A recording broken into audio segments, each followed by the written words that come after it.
নমস্কার বন্ধুরা, আজকে আমি বাচ্চাদের টিফিনের জলখাবারের একটা হেলদি টেস্টি নাস্তা বানাচ্ছি, যেটা শুধু সুজি দই দিয়েই বানানো। কিন্তু বাচ্চাদের এটা কোনো ক্ষতি হবে না, খুব ভালো টেস্টি জলখাবার।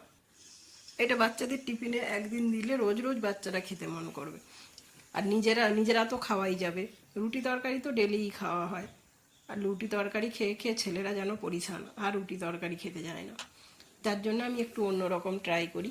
আর আমার ছেলে একটু খেতে ভালোবাসে, তাই আমি নানা রকম ঘুরিয়ে ফিরে বানানোর চেষ্টা করি। তাই আমি এই সুজি রেসিপিটা বানাবো। সুজিটাকে আমি 15 মিনিট আগে দই দিয়ে, যতটা পরিমাণ দই সেই পরিমাণ সুজি দিয়ে ভিজিয়ে রেখেছিলাম নুনের সঙ্গে।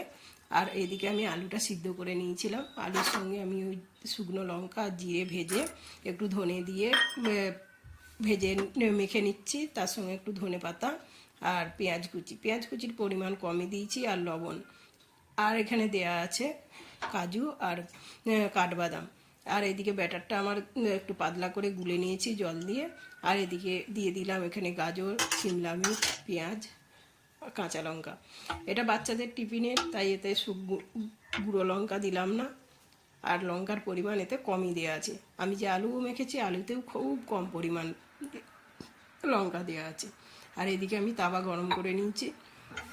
তাওয়ায় একদম অল্প পরিমাণ তেল দিয়ে তেলের উপরে ব্যাটারটা দিলাম।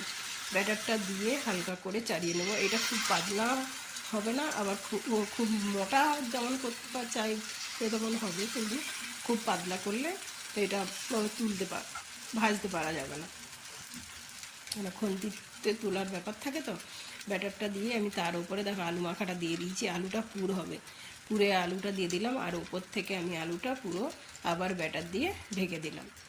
কিন্তু বন্ধুরা, যে যেমন ঝাল খেতে পছন্দ করে এটা একটু ঝাল দেবে সেই হিসাবে, কিন্তু বাচ্চাদের খাবার পরে আমি ঝালটা কম দিয়েছি। এবার এটা হালকা আঁচে, আমি মিডিয়াম আঁচে 4-5 মিনিট হতে দেবো। হতে দিয়ে এক সাইডটা ভালো সেকা হয়ে যাবে।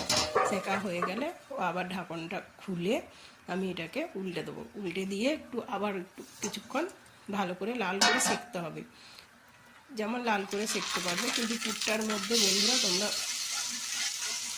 পনির দিতে পারো, মাশরুম থাকলে মাশরুম দেওয়া যেতে পারে, চিজ থাকলে চিজ দেওয়া যেতে পারে। কিন্তু আমি এত কিছু দিলাম না, আমি একদম তারই মধ্যে সিম্পলের ওপরে করছি। আর তেলের পরিমাণটা একদম কম, তেলের পরিমাণ একদম কম বলে এটা একটু বেশি টাইম দিয়ে সেঁকতে হবে।